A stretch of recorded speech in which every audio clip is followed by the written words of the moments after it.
आशिष शेलार यांनी दुबार मुस्लिम मतदारांच्या याद्या दाखवलेल्या आहेत, पाहूयात। शेलार यांनी दाखवल्या दुबार मुस्लिम मतदारांच्या याद्या। रोहित पवार, मतदारसंघ कर्जत जामखेड, दुबार मुस्लिम मतं 5532। नाना पटोले, मतदारसंघ साकोली, दुबार मुस्लिम मतं 477।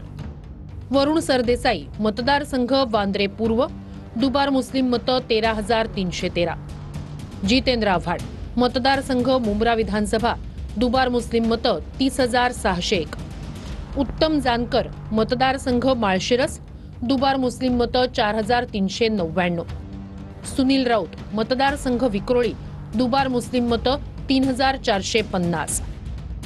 रोहित पवार निवडून आले कर्जत जामखेडमध्ये 1243 मतांनी आणि मुस्लिम दुबार मतदार किती आहेत त्या मतदारसंघामध्ये 5562। काय करायचं उत्तर देतील। मी आशिष शेलार साहेबांचं अभिनंदन याच्यासाठी करतोय की त्यांनी स्वीकारलं आम्ही जे बोलत आहोत ते।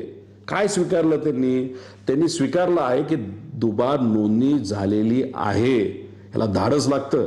आशिष शेलार साहेब, तुम्ही जे धाडस दाखवलं हे फार जबरदस्त आहे। त्यासाठी परत एकदा मी तुमचं अभिनंदन करतो। थोडासा धार्मिक रंग देण्याचा प्रयत्न तुम्ही तिथं केला, पण कदाचित भाजपची ती रणनीती असेल। ग्रेट नाना पटोले साकोलीतनं निवडून आले 208 मतांनी।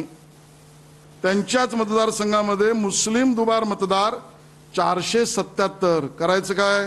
त्यांना हेच माहित नाही आमच्या भागात मुस्लिमांची संख्याच नाही आहे, त्याच्यामुळे ते हवेत फेकणं त्यांनी बंद करावं। एक हा जो हिंदू मुसलमानाचा जो वाद निर्माण करून या लोकशाहीला कमजोर करण्याचं पाप ही लोक करायला निघालेले आहेत, त्यांनी हे पहिले थांबवावं, आमची त्यांना नम्र विनंती आहे।